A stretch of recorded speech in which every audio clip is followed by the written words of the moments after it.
সবার উপরে যে নামটি সেই নামটি Shakib Al Hasan. Where is Bangladesh I don't know, আমাকে বলতে হতো নিয়ার ইন্ডিয়া নিয়ার পাকিস্তান। এই সাকিব আল হাসানের জন্য এগুলো কোনোটাই বলতে হয় না। যদি বাংলাদেশ বলি তাহলে বলে নাম্বার ওয়ান সাকিব আল হাসান।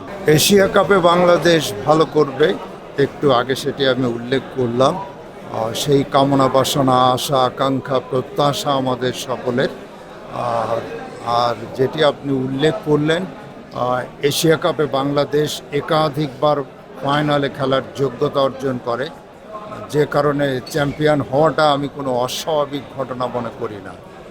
আর ধারাভাষ্য যেটি আপনি দিতে বলার চেষ্টা করলেন, সেটি আমি কাল্পনিকভাবে একটা অন্য ধারাভাষ্য শুনিয়ে দিই।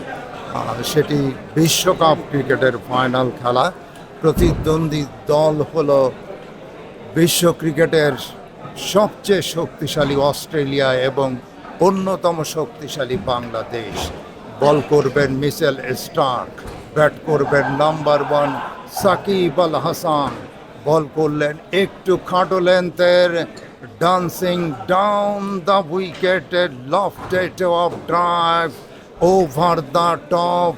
বল চলে গেল লং অফ অঞ্চলের উপর দিয়ে সীমানার বাইরে, এবং বাংলাদেশ বিশ্বকাপ ক্রিকেটে চ্যাম্পিয়ন হওয়ার গৌরব অর্জন করলো।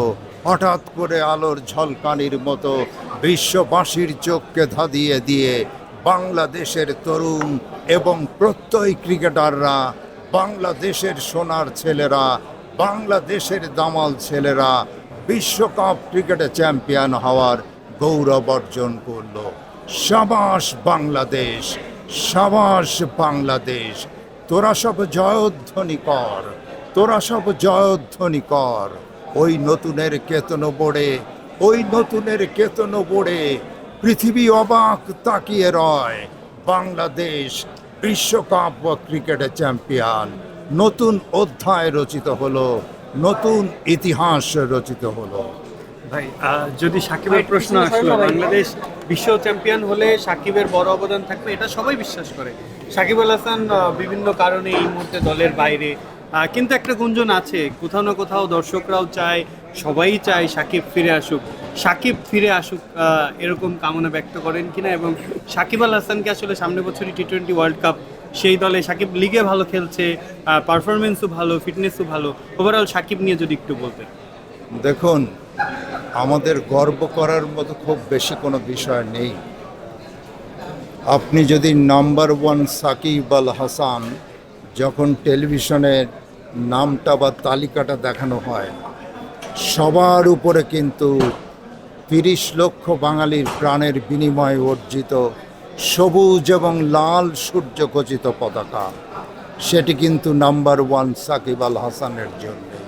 সবার উপরে যে নামটি সেই নামটি সাকিব আল হাসান।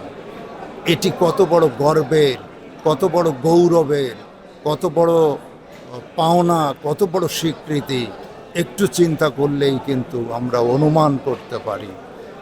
হতে পারে পলিটিক্যালি কেউ কোনো দল করে, সেসব বিতর্কে আমি যাব না, ওগুলো নিয়ে আমি কথা বলবো না।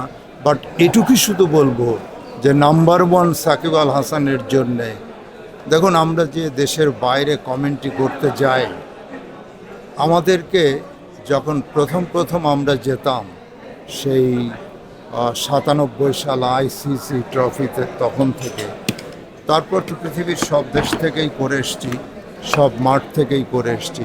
আমাদেরকে জিজ্ঞাসা করতে ইউ আর ফ্রম, বলতাম বাংলাদেশ। হোয়ার is Bangladesh I don't know, আমাকে বলতে হতো near India near Pakistan. But এই সাকিব আল হাসানের জন্যে এগুলো কোনোটাই বলতে হয় না। যদি বাংলাদেশ বলি তাহলে বলে number one Shakib Al Hasan. Even though আপনার মহিলারা পর্যন্ত, তো তাকে নিয়ে গর্ব করতেই হবে, না করার কোনো সুযোগ নেই। এবং অন্যান্য যারা ডেফিনেটলি, আর যারা 2000-এর দশকে বা তারও আগে দশকে, তারা আপনার কমেন্ট্রি শুনেই বড় হয়েছে কেউ কেউ, কিংবা কারো ক্রিকেটীয় যাত্রাটার অনেকাংশ জুড়ে ছিলেন আপনি। আর বাংলা বাইরের দেশে, যেমন ভারতেই বিভিন্ন প্রদেশের ভাষা অনুযায়ী কমেন্ট্রি হয়। আমাদের বাংলাদেশের রেডিওর প্রথাটা যেহেতু আস্তে আস্তে কমে যাচ্ছে, টিভি চ্যানেলগুলো আর কি বাংলা ভাষার দিকে আগানো উচিত কিনা, এবং এই জেনারেশনে বাংলা ভাষার কমেন্ট্রির জন্য আপনাদের মতো লিজেন্ডারি ক্রিকেটার ধারাভাষ্যকারদের যদি অ্যাপ্রোচ করা হয়, আপনারা সাথে সায় দিবেন কিনা?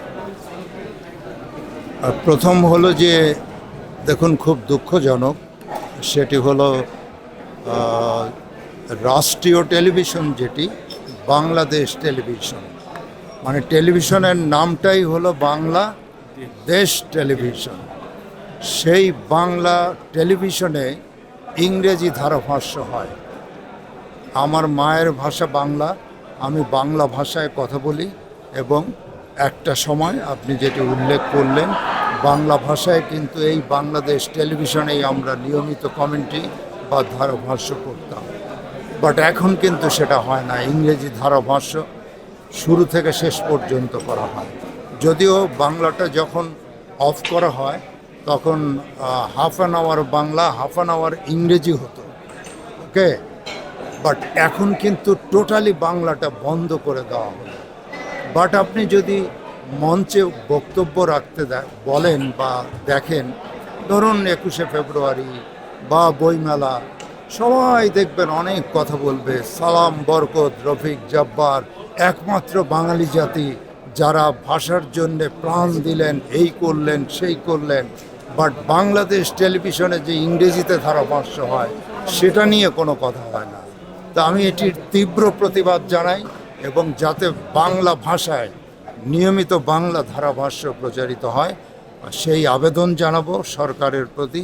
এবং আপনি যেটি উল্লেখ করলেন যে আমাদেরকে যদি অন্যান্য টেলিভিশন আমন্ত্রণ জানানো হয় আমাদেরকে, definitely I will be there.